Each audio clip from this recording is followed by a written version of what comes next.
The Office of Civil Defense has issued the following message. This is an attack warning. Hello everyone and welcome to Magus of the League.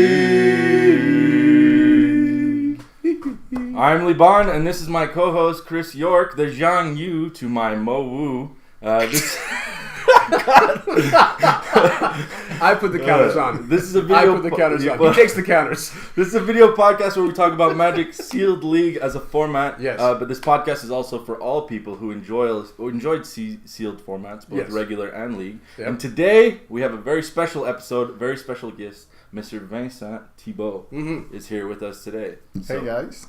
So the reason that we brought on Mr. Vincent Thibeault, or I'm just going to call him Vince from now on, That's all right. is that in our current league at Face to Face, Yes. he has set an unprecedented achievement record of 9-0 with a 90% win rate. This had never been done before. Yeah. So cheers to that. Yeah. So we're celebrating as such. To your success. To your success. Thank you very much. Yeah. That's a pleasure. Yeah. So I have a series of questions for you, but we'll start out. Why don't you tell people a bit about your Magic career? Yeah. How are you so prolific to set the standard in a format that you basically, I think you joined 3 leagues ago at this point, right? Or no, Battlebond, 4 leagues ago. Maybe 4. Right, yeah, 4 leagues ago. Yeah. So Yeah, give us your resume. your resume, Your Magic resume. bullet points. All right. So I started to play with Ice Age. So that's quite a while ago. It's like what? Not yesterday. yeah, not 96. 23 years. That was 96, yeah. Yeah. So I always like strategy games. I used to play chess before, and so going from chess to Magic, it's an easy leap to make. So I started there, played on and off for a while, but my dream was always to go in the bigger leagues, right? To get on the Pro Tour, right? So after a few years, I managed to go finally in 2006. Okay. So that's Pro Tour exactly 10 Hollywood. years Yeah. after starting the game. Yeah. So I've been on the Pro Tour a few times. It's very demanding. I'm not really trying that much anymore. I may go to the new Mythic Championship, but that is behind me. But I love the game. I love the competition. I love when the stakes are high, and that's why I'm here, right? Yeah. League is a format for people who have a love of the game, for sure. Yeah. So, Yeah. Magic as Garfield is intended, as we always say. Yes, I like to think about it as kind of Magic in its purest form, where it's not a pay-to-win kind of format, but where you can really use your strategic chops to grind out an advantage. And so I suppose that leads into Lee's Our first question. what everybody really wants to know. Yeah. Have you solved League as a format? Yeah. All right. League as a format is an interesting format. Usually, if you go to a Grand Prix, every round is kind of harder because you play against opponents that have better records. But League is a bit different. You can play against people that have bad records. And so if you have the time and you can afford to be a bit more selective about your opponents, that can give you a certain edge. So This is called the Hunt the Weak strategy. Hunt the Hunt week. the Have you weeks, have you been yeah. practicing this strategy so far this league, or have you been just taking on all challengers? The second week actually I've been a bit more selective, and I could have played against better player, but I decided to choose players that were more inexperienced. So that's Taught them a lesson, as it were. Help them better their game. Well, that would be a moral explanation of it.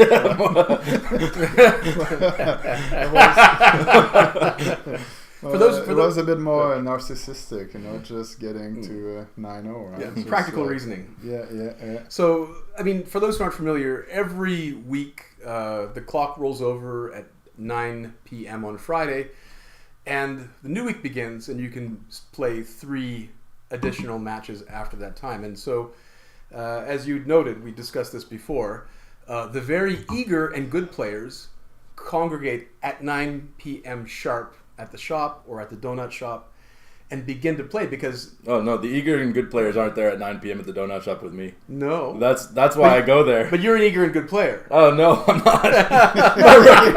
Well, there goes the theory. My record doesn't speak for that, so I'm not going to validate that hypothesis. So. Okay. But the idea is that at the beginning of the week, players' decks are as bad as they're going to be. Yeah. Because after that point, people are going to be adding packs, and the decks are going to get stronger. Correct. Right. So it seems like on the first read of the format, you might think that playing at 9 p.m. Friday is what an eager and good player is going to do, and the sloppy, less motivated, less successful players are going to crawl into the shop on the next Friday, just before the deadline. Let's say 3 to 5 p.m. and start bagging for matches, right? Correct. And so I called out Richard Koffler for using like what I called a crocodile strategy, which is kind of like waiting by the watering hole to pounce, right? And so the weaker players, they mill around, they get into the shop, and then he's waiting, and just one by one, plays whack-a-mole with them, or drags them into the water. It was the crocodile metaphor.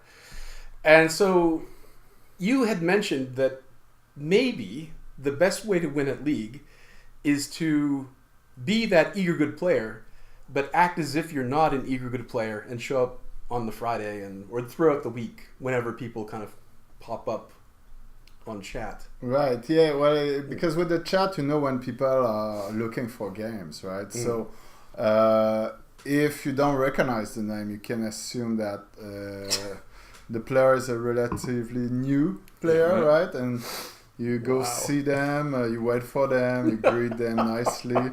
You start playing before they ask you the question, what is your score, right? Because they could change their mind. And so you can get some wins here and there like that. I'll say that is a risky strategy though, based on RNA. 60% of the top 8 were all new players. So they were the top performers. So yeah.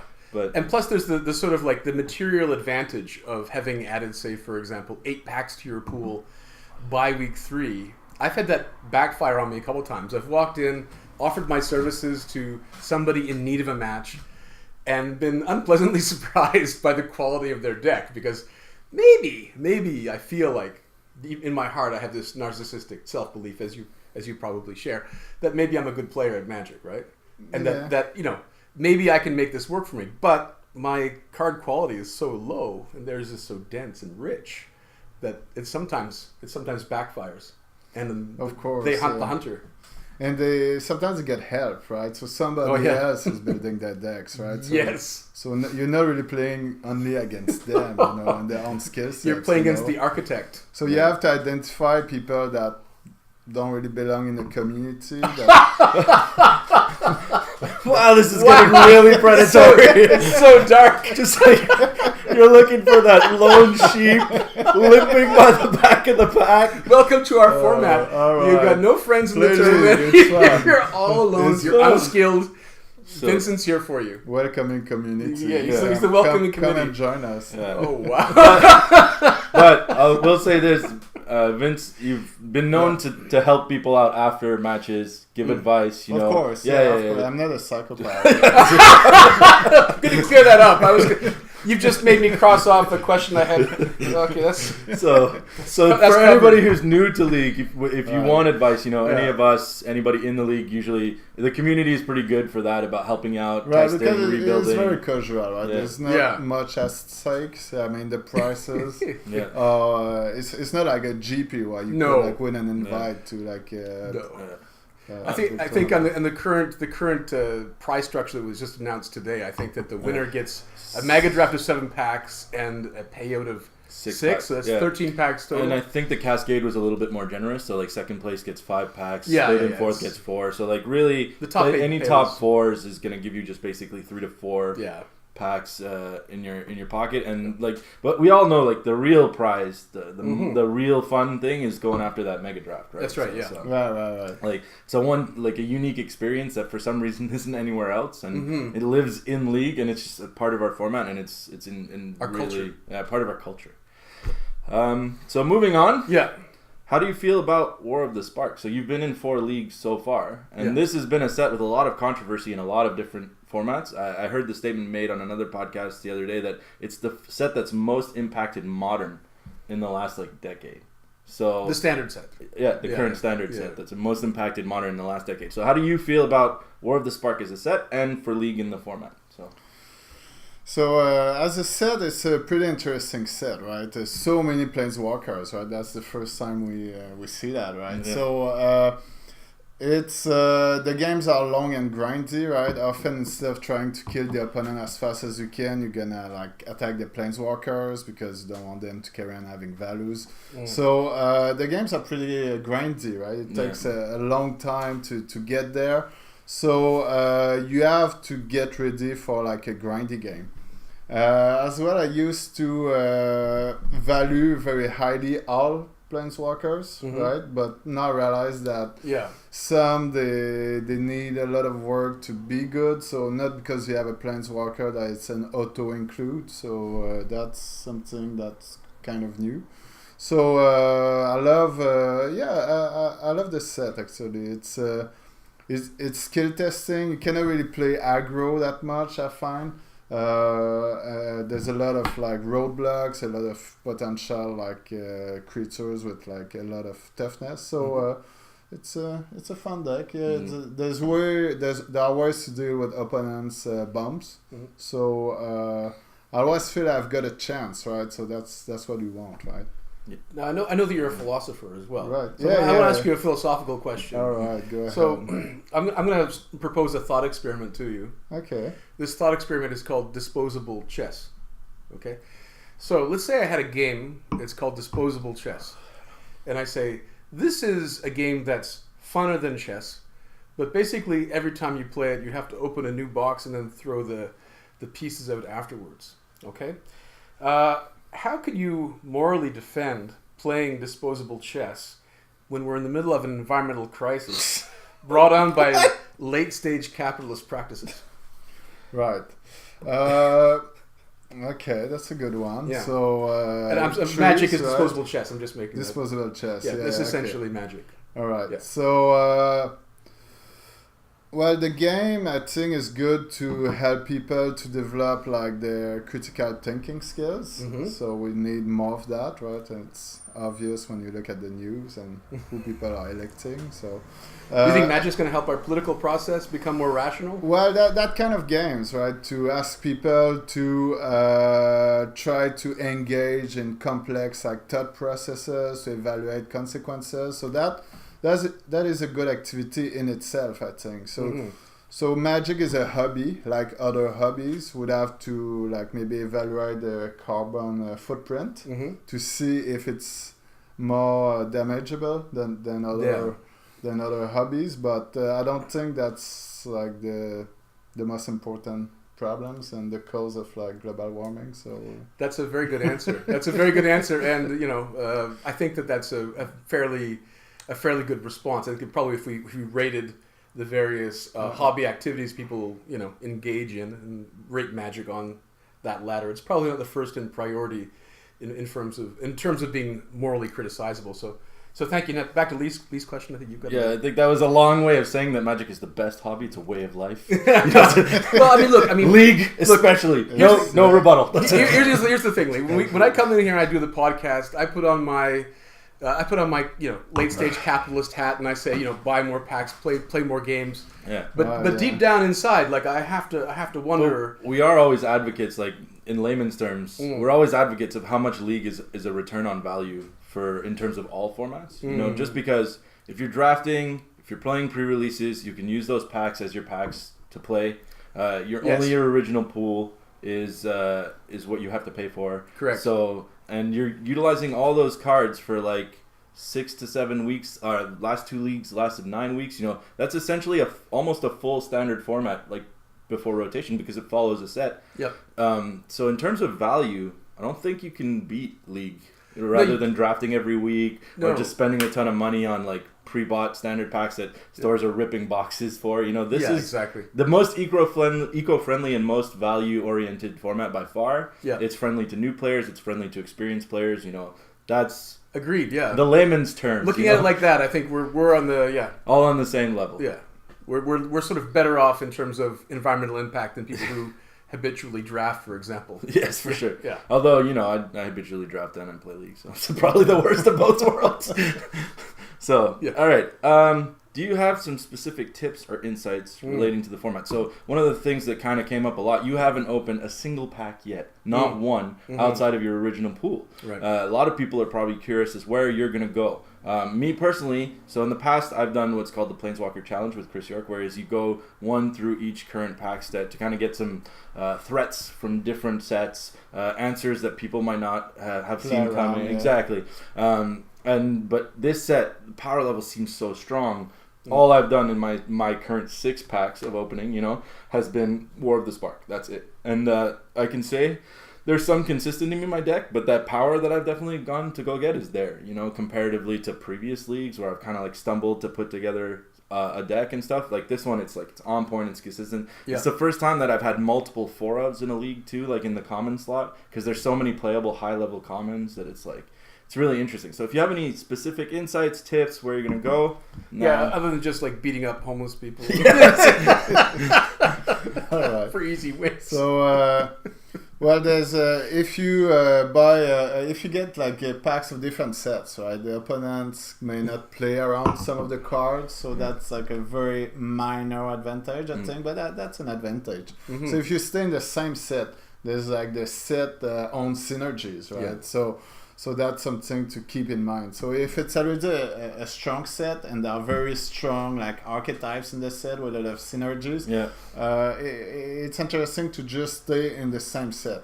Otherwise, if there's a Liga set that's stronger, well, maybe I would go to that set. Like I know that Justin Pigeon thinks Dominaria is is a good pick. But I'm gonna stick with War of the Sparks. Yeah. Okay. As well, like for example, I've got a lot of like token, like +1/+1 counters, a lot of planeswalkers. So Proliferate is great in my deck. So if I can get some more of that, So would you consider going back to another set? So as an example, Ravnica Allegiance had a lot of counter generators with Adapt, Riot, all that.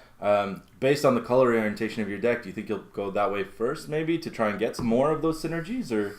So? Maybe, yeah, because I'm playing Simic, so Ravnica Allegiance has some good Simic cards with counters, so that's a possibility actually. But so far I'm like, I'm heading like just like War of the Sparks. Yeah, and I know you've. But the question may not come up, right? That's true. You could go completely undefeated. I tell you what, if you come back undefeated, we'll do another exclusive episode, and you can just lecture us on how to play this. Every week you go 3-0, you can come back here. All right. So one of the things I've actually you talked to me about fixing in a chaos format. Would you compare League to a chaos format due to the size of the deck versus the pool? And is the value of fixing something that you kind of want to go get a lot more, as opposed to like a regular draft in a set? You might not necessarily need fixing. Like there's not a lot of it in War of the Spark right now. A lot of people are going into 2-color archetypes. Do you hunt fixing when you're opening packs right now with this current? Well, I've been lucky enough to open like a good deck that is only in 2 colors. So so far I want to branch out like with 3 colors. Usually like fixing is great because you make sure you may play all your bombs. Yeah. But 2 colors you get like consistency, right? Yeah. Which is what you want sometimes. So consistency over power, debate resolved. I've been claiming this for a long time. I've been claiming power for a long time. I will often like splash a little bit just to include a little bit more bombs, just that show-stopping bomb. Like the one that's like your opponent sees it, immediately scoops the game, or is like, oh man, now I have to spend the entire game fighting this, or I'm never gonna win. You got to play those cards though for those that have that effect. That demoralizing effect is contingent on you being able to cast the card, right? Yeah, it's true. So I think. I mean, look, I err on the side of consistency over power most of the time, and I'm happy to reside in the 3rd place of this league right now. I think you're 2nd or 3rd. Yeah, you're just tied at 7. 3rd, when I checked the standings, you were 7-2. With Maxime was my first better tiebreakers. Opponent. Yeah, he's come up. That brings us into our next topic. Yeah. So Johnny, who is on the rules committee of League currently, had started a pool of top 8 Pro Tour players. Right. we, not really caring about the Mythic Championship, No. decided to do our top 8 predictions for this league. Yes. You know? We're 3 weeks deep. Yep. It's still kind of out enough that you can see. So just to kind of give you guys a little bit of context for evaluating this, because I've done my top 8. I won't reveal it all. No. Don't worry, you're on top. It's fine. Spoiler. Spoiler. So in the last... I'm getting your approval. That's great. Thank you. In context, so the mini RTR league was 25 players, Ravnica Legions, and it was 29. Chaos, which was a modern league, 41. Guilds of Ravnica, 26. Commander 18, we don't care about. M19 and Dominaria, 24 and 33 players. And respectively, the average top 8 position needed to be around 13 and 14 wins. So regardless of your loss, like even the people who were eliminated in the last week, if you had 14 wins, you were pretty much secured in all of those leagues to getting there. So I often speak of this as like the objective point, you know, no matter how many losses you're going to take or how many weeks you're going to play, once you get to that comfortable 14, 15 wins, you're like, okay, I'm top 8'd. I can be a little bit more risky with my plays. I don't care what I open, like all those kinds of things. So for anyone who's playing now, right now, we're only at week 3, ending week 4 soon. Well, we're in week 4 now. So by the end of the week, you'll have 12 matches played. Even if you went 12-0, you still wouldn't have reached that threshold. You could go 14 losses in a row and still not top 8. Statistically speaking, that's unlikely. You're probably likely to get those 2 last wins just on mana luck and variance, you know. But it's still possible. Mm-hmm. So that being said, yeah. Based on current standings, Should we start from the bottom? From the bottom now we're here. Yeah. So from the bottom, my number 8 is Christopher Gortz. Yeah. Because he's a good player. He's pretty solid, and he seems to be able to sneak his way into top 8s. Based on my personal experience with him, there's a sort of episode that I wrote about for Mana Deprived, or now Face to Face website, where I detail my experience of having played him, and on the basis of having played him, missed out on a top 8 where he took the slot.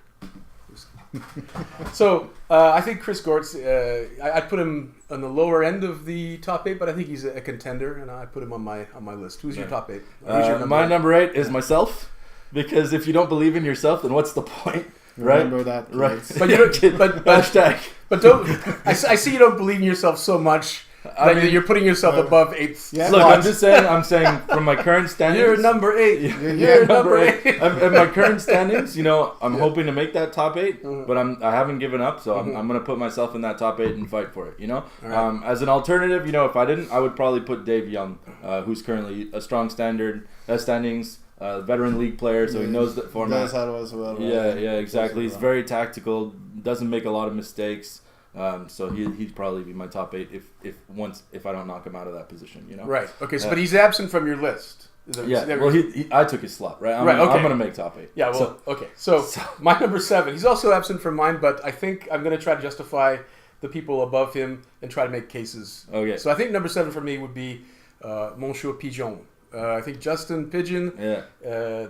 2018 Player of the Year. Yeah. He scooped us all and took the Return to Ravnica mini league. I think that he's a good player, an excellent player, in fact, and he has 2 gods in his pool. I think it's just a matter of time before he overcomes his weak start and corrects. Yeah. I think he's going to make it. I will say this, I have it on good authority that he metas the level like player base in the same way you do. He practices a lot of selective targeting, I guess you could say. It's funny. He always wants to play me. Yeah, he also refuses to play people he thinks he'd like to top 8 with. Right. So Koffler and him have a pact. Yeah, they've got a blood pact. Play each other. So whereas me, I'll play Mr. York at any opportunity just because I relish the rivalry and the challenge. Yeah. They have the opposite. They refuse to play each other. You know. So. I mean, but it's selective. You know, it's part of the meta. It's part of the environment. Yep. But that's his. There's no rule against it. No rule against it. No rule against it. Yeah. She's like, there's no rule for bringing in your girlfriend for easy wins. Ouch. Stop. Does Eleanor actually watch this? She doesn't watch the show. Okay, so you can say what you like. This is a safe space this for is you. a safe space. This is a safe space. I bought her a Commander deck for Valentine's. So you just use her like a win bank? You're like, hey, Eleanor, let's play again. I need to win. I'd see. Tell that to Tim Martoni in that legendary loss at the Benelux to her. That was beautiful. That was amazing. That was a beautiful loss. Win for Eleanor. Yeah, for win. Use your number 7. So my number 7 is Simon C., who is newly appointed to the Rules Committee. This guy's a newcomer and making a big impact on the format. He's always at the top. He's always at the top. Right? He is a veteran Pauper player. He managed most of the Pauper community at the store for like a while now. Yep. And we were saying, it's like, give this guy resources like, oh my god, uncommon, mythic. It's like, what am I doing here? He's building whole other levels. He can see value optimization on a really thing. He tends to build around that value archetype a lot. Like, he'll always have the like Spark Reapers or whatever, so he's sacking and drawing and sacking and drawing. He really likes the cards that just ETB and draw him a card, immediately. That's his style. And the way he plays too, he's got a very oblique play style. He's hard to read, at least for me. He always acts as if he's sitting on a trick, even when he's not. Yeah. And he's got a good poker face in that. Like, I can't tell when he's bullshitting me and when he actually has it. Yeah. So I think he's a very good player. He's my number 7. You're number 7. Yeah. All right, my number 6. Well, it's our editor and producer, David Grenas. He's really upped his game. He took a little vacation from League. Yeah. He's come back refreshed. He's got a very good deck and pilots it well. And I think he's currently riding in 4th place. But I think that just given what we've seen him do in the past, I'm betting, I'm putting my money that he's gonna top 8, but I think he's gonna take a couple hits in the coming weeks. Okay. Just because I believe in you, Dave. You can make it. You can put the beats on Chris for the next 6 weeks. It's fine. I mean, I basically, he was sort of whispering sweet nothings in my ear yesterday at the club while I was getting my ass whooped. Oh, yeah, so you got to throw it back to him. I got to throw it back a little bit. I mean, but I do think he's a contender, and so I put him in the 6th slot. Did he give you one of these where you're playing a card and you're thinking, and then you're like, you have multiple lines, and he plays it, and then he just goes, oh, and then walks away? Not quite like that. Not quite like that. By the way, Vincent, as our guest, you feel free to weigh in on any of these. Your experiences with any of these players. Feel free to share. Okay, this is a safe space for you too. Yeah, okay, you're doing a good job so far. Yeah. All right. Approved. Yeah. Approved. I live for approval. That's what we do. Okay, so my number 7, we already mentioned, is Chris Gortz. Chris G. You're number 6. 6. I'm bad at counting. The other 7. This is what happens when you give me wine. So number 6. Blueberry juice. All the points that you said, plus I got a little bit of bias. I took a whooping from him this week. Okay. And in a way that just like alternate win cons, they make you feel bad. Oh, did he mill and then win with Jace? Mm-hmm. Oh, just hard. Oh, that feels bad. It feels bad, and it's like, but milling he's smart, man. He's smart. Wow. So one of the proponent philosophies of limited, and one that's been mentioned about this set is don't draft the cards, draft the game plan. Build your deck so you have a strategy in mind, and with payoffs, synergies, whatever. Mm-hmm. I will not reveal the spice of his deck around Jace, but he has perfect opportunity. He has really done something with his. Why don't you elaborate, Lee? All right, I won't go too much in detail, but I'll say this: he's playing Dimir, so he ripped a particular set, and only that set. Mm-hmm. And I'll tell you what works really well with Jace is Surveil. Okay. Yeah. Yeah. Okay. So, and if that's not revealing too much. Yeah. If you have like a really strong, control-y, aggressive deck, because there was a lot of good cards in that set. Oh yeah. And that was the strongest archetype of that set. So he went back to GRN. Yeah. So he was really strategic and quite a brilliant play, I think, in that level. So good. Yeah. Number 5. Yeah, number 5. For no specific reason, I have not played him this league, but just based on the fact that in the previous Ravnica Allegiance League, Mitchell, he came out of nowhere to end up in the 2nd slot. I think he's hovering around the high middle range of the standings, and I think that Mitchell will be poised to take 5th place. I think that's where he's going to end up, simply because I know he's a very adaptable, quick-learning player, and based on his past performance, I wouldn't expect much less from him. I haven't seen his deck. I haven't played him yet. He's been laying low, perhaps playing like Vincent is and just mugging people. But so that's my number 5. What's your number 5? So my number 5, already mentioned as well, is David Grunas, our producer. Okay, so you put him. I put him higher than you. I put him higher than you. That's the faith. What right a brown there. noser. All right, and this is why I get more airtime. It's just gonna be. Just gonna cut out all the speaking parts of me. Yeah. Boy, Chris is quiet this week. But no, I believe. Yeah. I think Dave. I've seen his deck. Yeah. We have a lot of common cards. I think one of the things too, he's been a proponent of the Mental Mana podcast, and came back with a refreshed mindset. Really, really positive attitude. Yep. And I'm always plus for positive attitudes in League. So So I think that's a force for change. A force for change. Good. So, yeah. Number 4. Number 4. For me, I put Simon a little higher than you did. Yeah. So just because he's in the rules committee, I don't think he's going to lose his focus that much and slide down. I think rules committee's a handicap. So I put him up to number 4. Tell that to Johnny, Tim, and Amir. Shots fired. So I agree. Like it can split your focus. Having been in the rules committee for quite some time, I mean, I can tell you hours is involved. Like, it's maybe not so much the hours, but you feel it's like endless a sort of debate. It feel like a duty of stewardship. When you're playing people, you want them to have a good nice experience. Yeah, and as soon as the league starts, you're already thinking about the next one. Like you're delivering the minute that the league has started, right? So like. They're currently talking about what's going to happen for Modern Horizons and M20 and like even Commander, because all of that's overlapping this summer. So no decisions yet, but this is what they're thinking about. So their mindset is off the game a little bit, It could be. We're hoping. If they're focusing like they should be on these upcoming we're giving him his heuristics. He's like target acquired, Who's the lowest standing player on the rules committee? Just work my way up the list. Yeah, as a group, they're not overperforming, shall we say, right now. So my number 4 is Mitchell. Okay. Similar reasons for you. I've played against him, and I think this guy... This league? Not this league. Okay. Played him against him in the past. Haven't played against him with this league. I think Mitchell is a pure gamer in the sense that all he does is play. Like, he has his own board game podcast. He's he likes plug it here? He likes What's the title? I have no idea. So you can look up Mitchell. I think it's Mitch Spaghetti, his handle on Instagram or something like that. Okay. He does his own board game stuff, but I think... Is that Eminem inspired? I have no idea. Mom Spaghetti. Yeah. You want to rap some? You do some? No. Okay. Can't sing fast enough. I have no idea. But I do think he approaches Magic as a logic puzzle, like a lot of those board game guys do. And I think that's an edge for him. And I think he's a soon-to-be veteran. I think he got hooked on the format the first time around. I can see the fire in his eyes. So I think he might pull out another top 8. And once you've top 8'd twice, like, believe me, from me, you're hooked. Well, you want to win one, right? You want to win one. Yeah. You want to win one. But That's as soon as you got that Mega Draft twice, you're just like, all I want to do is play that format again. Yeah, exactly.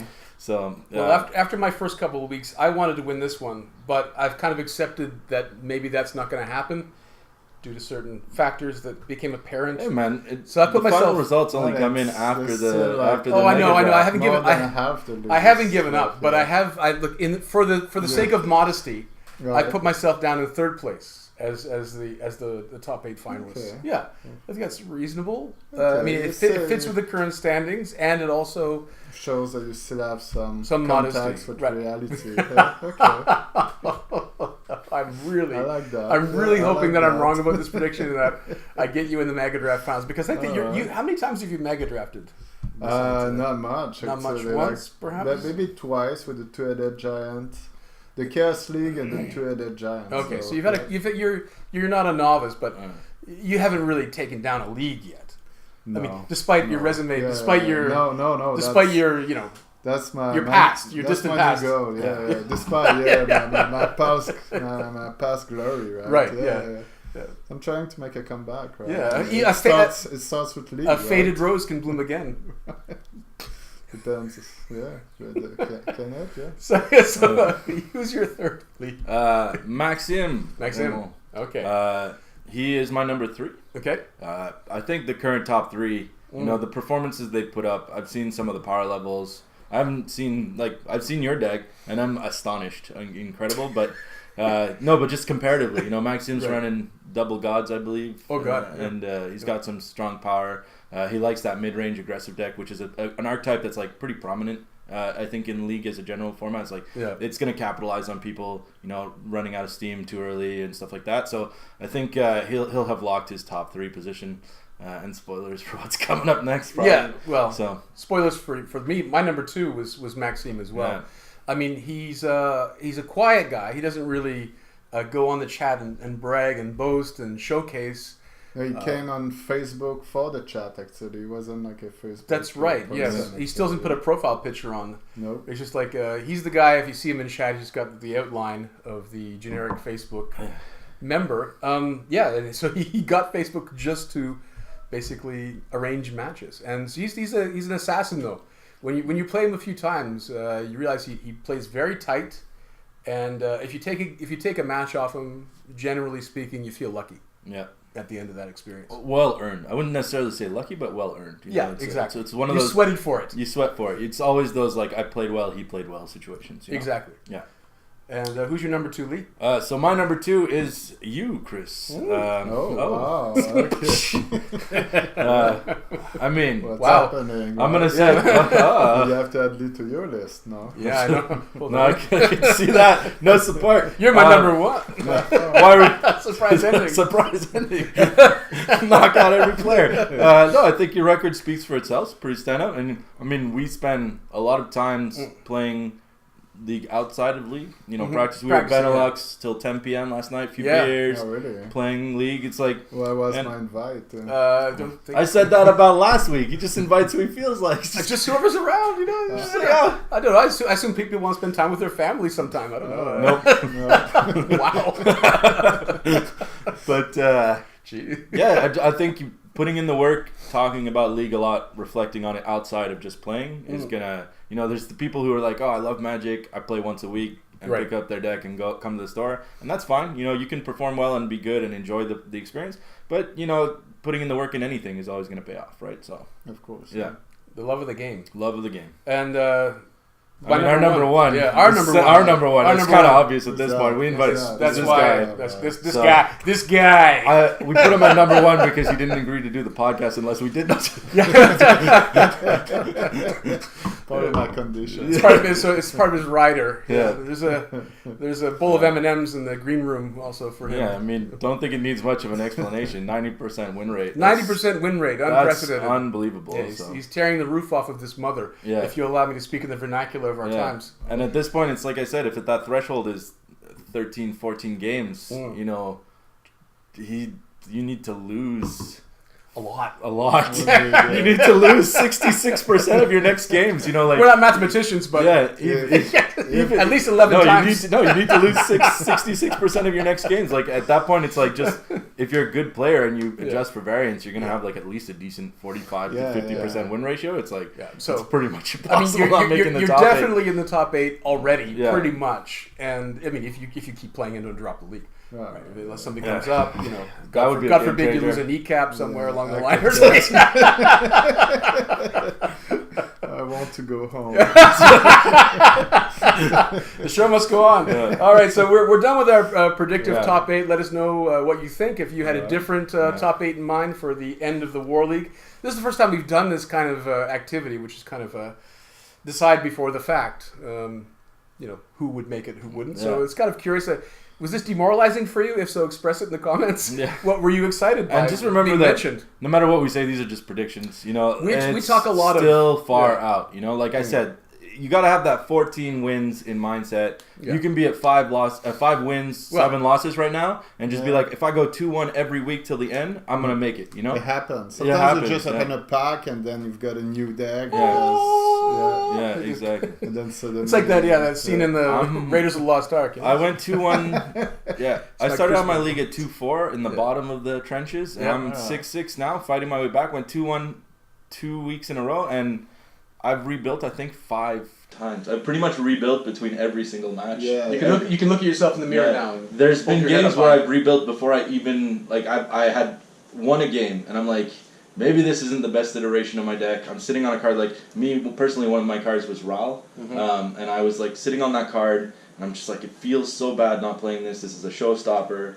Yeah. And so I reconfigured to play that over Nissa, which was my other showstopper, because they don't really pair well together. You know, they're different deck types. And I was trying to force it for a while. You gotta experiment until you get to where you get that like feeling that like, oh, this is on point, you know. And it's a gut feeling almost sometimes, you know, knowing that it's playing right and everything's oiled up and working. So yeah. So time for Pack Battle. Pack Battle. Here we are in the Pack Battle. Pack Battle. Back paddle. Pack Battle. All right. Pack Battle, yeah. So Branding. Since we have a special guest this week, we're going to do something special. We're going to let you choose the packs for Pack Battle. So I have currently laid out for you a full set of what's available right now. A smorgasbord. Okay, that's quite exciting. And this is pretty interesting since the fact that you still have not opened a single pack. Yeah. So now people know exactly what you're going to open first. All right, so much information. Yeah, so much. All right, so when I was playing in Ravnica Allegiance, I decided to open packs of Rivals of Ixalan because I had some leftovers. It was a pretty bad decision. So it's this high level strategic insight that people tune in for. That's the thing. So don't just open any random packs unless you just want to have fun. Don't be like Vincent. All right. So I would probably go with War, right? Because War has been so nice to me that it should carry on, right? So, all right then. All right. So let's see. So should we talk one by one? Yeah. Well, we just lay them all out and then we just choose the playables. That's how we usually do it. Oh baby. All right. That's a spicy meatball there. This pack is breaking my heart. Yeah. Oh, well, I don't need that as a bomb. So all of it good. All good. Okay. All right. Everything's back. So. That being said, you had mentioned in the podcast you're currently playing Simic. I'm playing Simic, right? So what's here for you? Yeah. All right. So let's see. So I think Crush Descent is a pretty bad card. It's not reliable. Games are grindy, so sometimes if you draw it 10 turns, you may not even be able to play it to counter something. There's not really much for me. Yeah. I don't really like Relentless Advance. It's just I will say, Watley. Don't you play a lot of Spellkeeper weirds right now? All right. I do actually. I do, right? And you can gain life as well. But it's not. It doesn't do much just on its own. So. Actually, it's just garbage. Actually, I may open another pack, man. They're not all winners. There are a lot of strong cards, but just not for Simic. How about you highlight some of the strong cards that might go into another archetype that would right. So let's make the best of a bad pack here. Seren Vengeful Bloodlord, obviously it's really great, good. Right? It's creatures and planeswalker you control have lifelink, so it's just broken. Even with evasion, it's just a lot of damage. The +2 is not that great. Pinging stuff. There's not a lot of 1 toughness creatures, but that could target as well another planeswalkers. That -X though. Right, -X, right? So, that's all right. So you can return small guys, I guess, and. And what I've found with the planeswalkers that start at 4 loyalty, the +2s. Deep inside. I've been playing Ral, and even though the +2 is just scry 1. Right. That +2 gives them a lot more survivability than the average planeswalker. Like they basically start at 6 loyalty, right? Once you pass priority, Right. It's pretty heavy to get through true. that. Right. So you gain a few turns where they try to That's attack right. it. You Make gain bad life attacks. as well. So you can get a lot of value. So that's a good rare. Actually, I would be happy to play it. Otherwise, like removal is always great, right? So Jaya's Greetings, Chandra's Paro, Helix, both select cards. Wanderer Strikes as well. It costs 5. It's a bit much, but like with Proliferate, that could be okay. How do you feel about Price of Betrayal?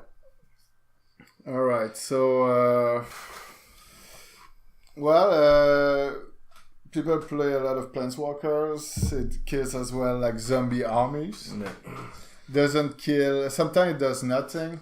So Yeah.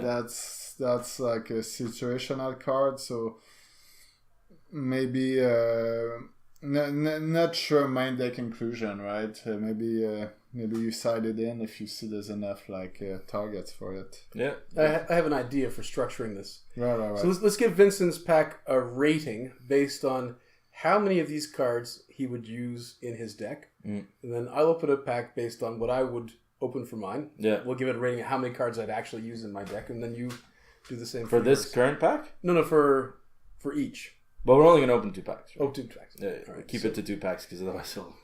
Yeah. But so I mean, we can do it for this pack. Personally, me, I think this is Bananas pack. I'm a little bit heartbroken because I'm playing blue-red spells. Good idea. Right. So like, I like the that's- Manticore, I like the Jaya's Greeting, I like the Chandra's Fire Helix. I might consider Relentless Advance. So I've been kind of going back and forth between Relentless Advance and the blue-red spell Invade the City. That's the payoff for the instants and sorceries.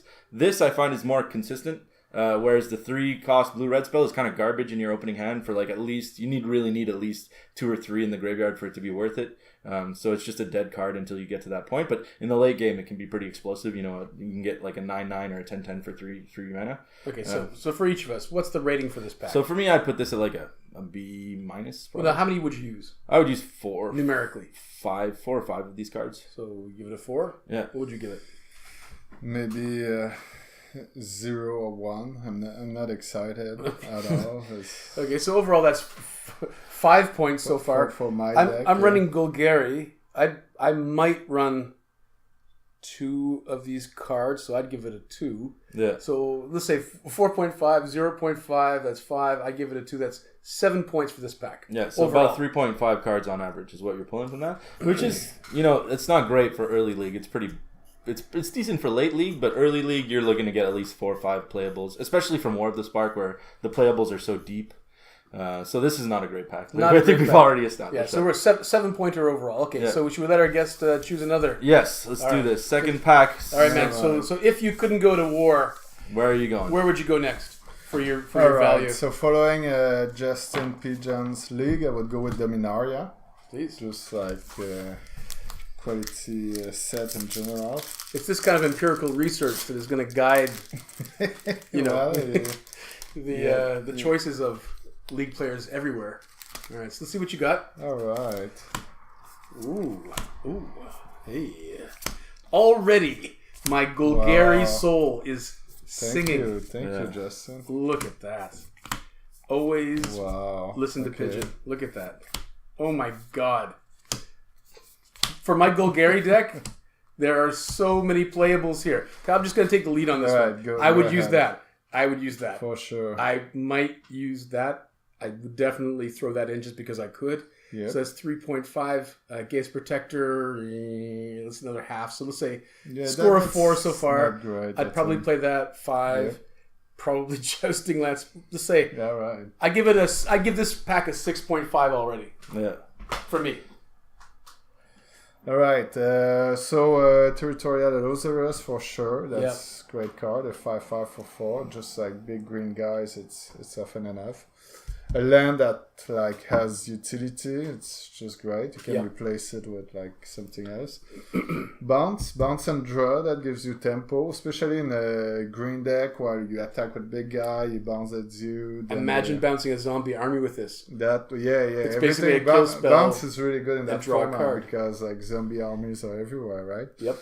So watch your back. Sometimes you can bounce as well your own planeswalkers and put it back. It's kind for of extra dirt. Yeah. how they attack it, then you bounce it, then you bring it back. Yeah. I mean, that's cute, right? That won't happen that often, but it's possible. Cute. Right, so Separating Migration. Yeah, I guess. It's okay. Yeah, it's kind of... It's all right. It's good. It's alright early. It's great late, but there's a lot of 1-3 in the format, so... Yeah. It's like cannon fodder. Well, that would be it for me. So your overall maybe score here 1, with 2, playables? 3, maybe 4. 4, okay. Lee, how many playables do you see for your... For me, 1. The blink of an eye is probably all I'd take out of this deck for a blue-red spells deck, is what I'm currently kind of playing. Wow. But I would say this, I mentioned that I've been going back and forth between the Ral and the Nissa as my kind of bomb showstoppers. Mm-hmm. The Allosaurus is a hard pull Oh. to put me back into Nissa, So you know? It's really good. The fight mechanic basically makes it removal. You know, a 5/5 for 4 is just way over value. So I think I would probably give this pack a 2.5 or 3. Because if I was going to switch back, there's like, I'd play the Memorial, I'd play the Sapperling, and I'd play the Territorial Allosaurus. Probably. Yeah, take that 4/4 Proliferate, right? Yeah. The Bloom Hulk. Yeah, that's right. Take that Bloom Hulk. Yeah. So I think, overall we gave this pack a rating of a 12 as opposed to our rating of a 7 of War. Yeah. And so apparently there's something in what Pigeon is saying. Dominaria Yeah. So looks like it's got the goods. four cards straight out of it on average. That's Yeah. pretty solid for a pack. That's usually what you're looking for. Like, assuming like there's 5 colors in Magic, there's 14 cards in a pack. That's above average just in the colors that you're going to be able to pull out, right? So it's pretty solid pack. Well, wow. Yes. Wow. Enough said. Yeah. Wow. Yep. All right. And we're back. We're back. Yeah. With more. With more. Wrapping this one up. Putting a nice little bow on it. Put a nice bow on it. Great experience. This week we had a contest, I think. Yeah. Did we have a contest? We did have a contest. So we've had a few contests. I still have my tokens to give out. Right. So our producer Dave Grenas has come up with some promotional contests. Yeah. Material. Contest. Marketing is repetitive. Right. But, yeah.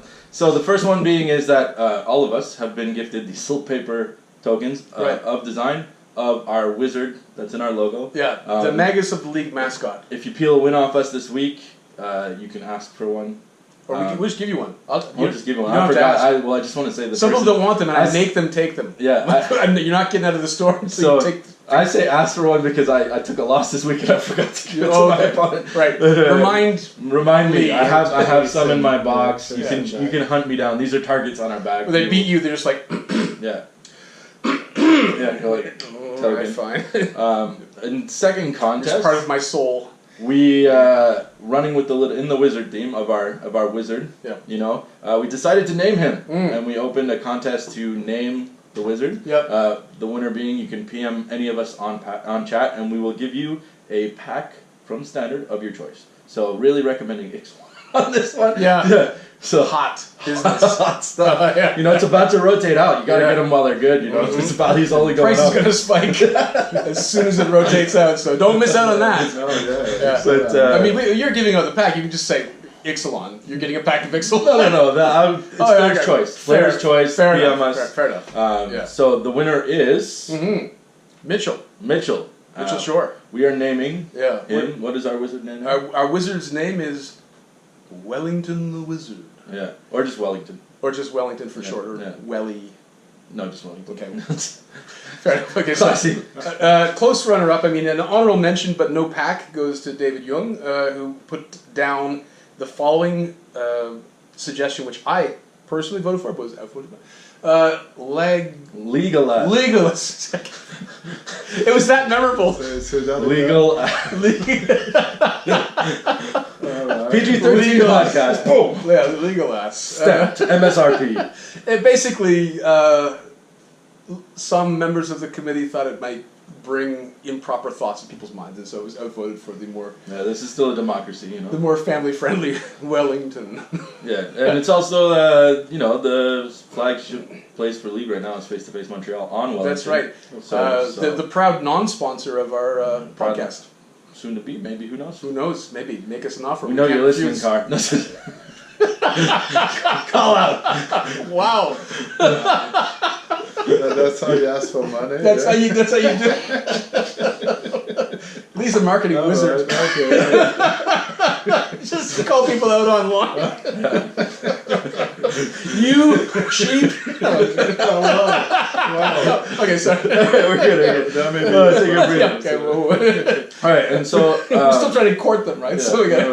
All right, kind of a closing idea. I wanted to take a minute to talk about how League can extend beyond League as itself for other formats. So reasons for Magic players from other formats to try out League. The first one being like the obvious one. You know, people who like sealed. Yeah. Sealed only comes around really once in a blue moon for your average LGS. It's usually pre-release, right? People who want to experience a sealed format, this is it. You know, this is 6 to 9 weeks of sealed. You know, it's all the sealed you can handle. All the sealed you can handle. Yeah. More than some people can handle even more. We had a guy drop this week. Yeah, There's too much sealed for me. Yeah. I can't take it anymore. And you know, let me out of here. With all the variants of the format that we've been adding too, like so there's something for everyone. You know, it's not just standard. We got Modern Horizons coming up. Yeah. That's probably going to be either like a Modern or a Legacy League, like any pack. You know. We were talking. We made some new friends. Yes, this guy's sitting on Lorwyn, Mirrodin, like he's got old packs, treasure trove. He's just sitting there. He's like, "Can I use those?" And I was like, "Depends on what you're allowed to play, but probably yes." Yeah. It's like opportunity to rip old packs and get some value like that you wouldn't. That would just be sitting on yourself. So that's the first obvious one. But one of the ones that's been gaining kind of in popularity recently that a lot of people have been talking about is Oathbreaker. And with War of the Spark, you know, this is an opportunity. In League, you tend to open a lot of one-ups, especially bombs, right? These can translate into decks for other formats. It can be Commander, it can be Oathbreaker. Like, a lot of the people in League play Commander, you know? Some people take what they've got from those. Like, I know that I built a deck around my Jace the Mind Sculptor in Commander because I opened a Jace the Mind Sculptor in a Modern League, and, you know, between the store credit and building a $2,000 Modern deck, I was just like, well, maybe I can do something else with this that'll be fun. Yeah. You know, keep the card. So that's kind of for Commander Oathbreaker. I don't know if you guys, especially with War of the Spark, or... Yeah, I'm not going to tell people how to reuse their cards, but you can also try to go infinite. You can try to cash in your cards if you're not, you know, if you're not committed to other formats or you're not sentimental. You can just take your rares and bring them back to face and try to go infinite with your League experience. That's one way to go about it. But I do think that, I mean, coming up, we have a number of interesting tournaments, and so we should talk about a little bit maybe about what the shape of those is going to be like. So we have Modern Horizons coming up next month.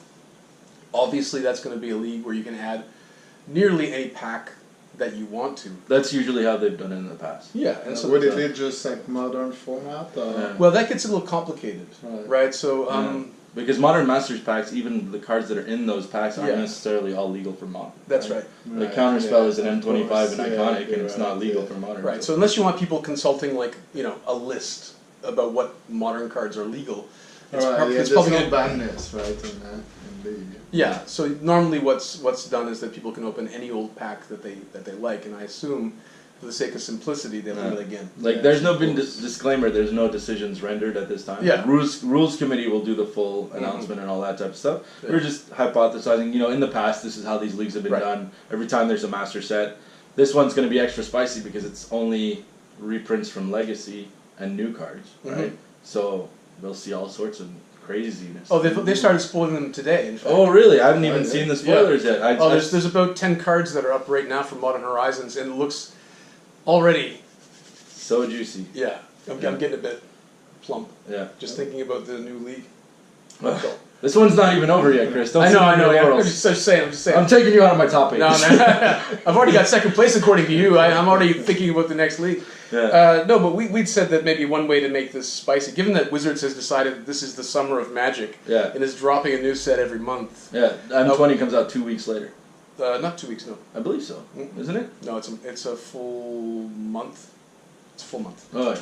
So first, pre-release is 3 First, it's Modern Horizons 1, and then it's going to be a month later. It's going to be Masters 20, and then roughly 5 weeks after that, I think it's going to be C19, the Commander set. And in the past, we've done Commander Leagues, and they've been pretty fun and successful too. Yeah, they have. Different variant, everybody opens a sealed Commander deck, and instead of adding, last time was the new time we did the Silver Bullets, right? That was the first time they did that, but instead of adding packs, you can add one single rare card, or any card really, under $5 value. So that my Snap addition to every deck is Chaos Wand. Oh, God. Just infinite value. But, all these things probably coming up this summer. It's going to be interesting. Yeah, you and I talked about a way to spice up the mini leagues, right? Yeah. By reintroducing, possibly, maybe humbly submit, reintroducing eliminations to the mini leagues. Yeah. So that we're just basically cut it in half so you can take 6 losses instead of 11 before you're knocked out. Yeah, that'd be that way it keeps the tension ratcheted up, but keeps the league short. Yeah, that would. And that way that's what we did for Battle Bond, right? Because Battle Bond, Yeah. it was 6. It was a short league because of the partners element. It was 6 eliminations. Yep. But really, that could apply to just a shorter league. But It worked out pretty well. It worked pretty well. And it kept the tension going. Yeah, that was a really fun league. So.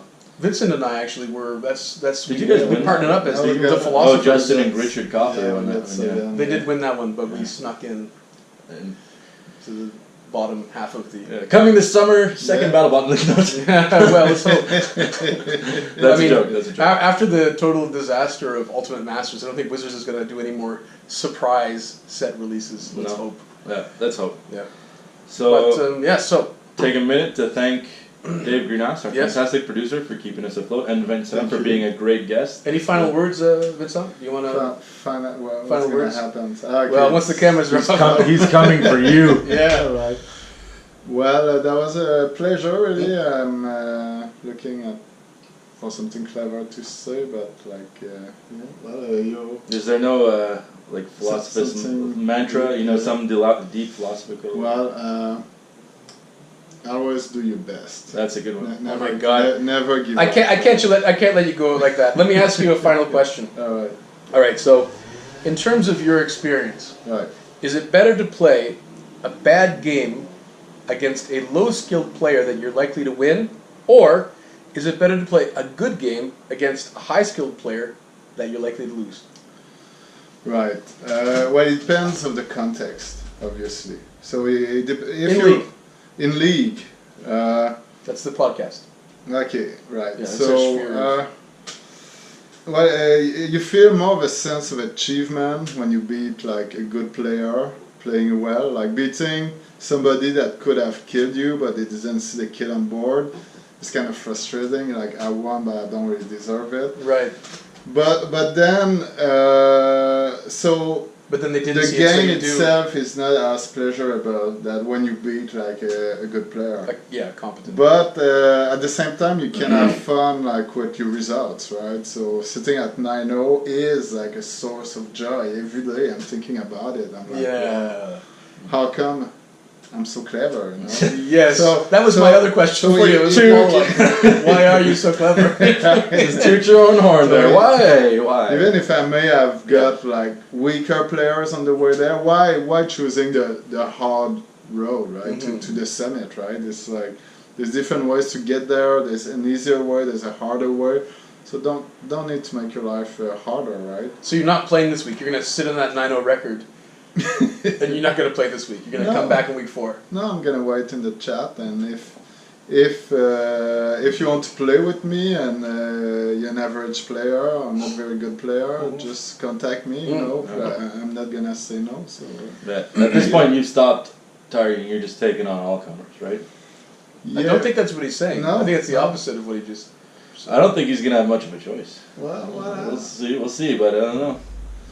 Well, I'm not sure everybody's very strategic, right? People are busy, they've got jobs. Yeah, but there's a fear factor, There's a couple of people that refuse to play Johnny, despite his current record. Which is terrible.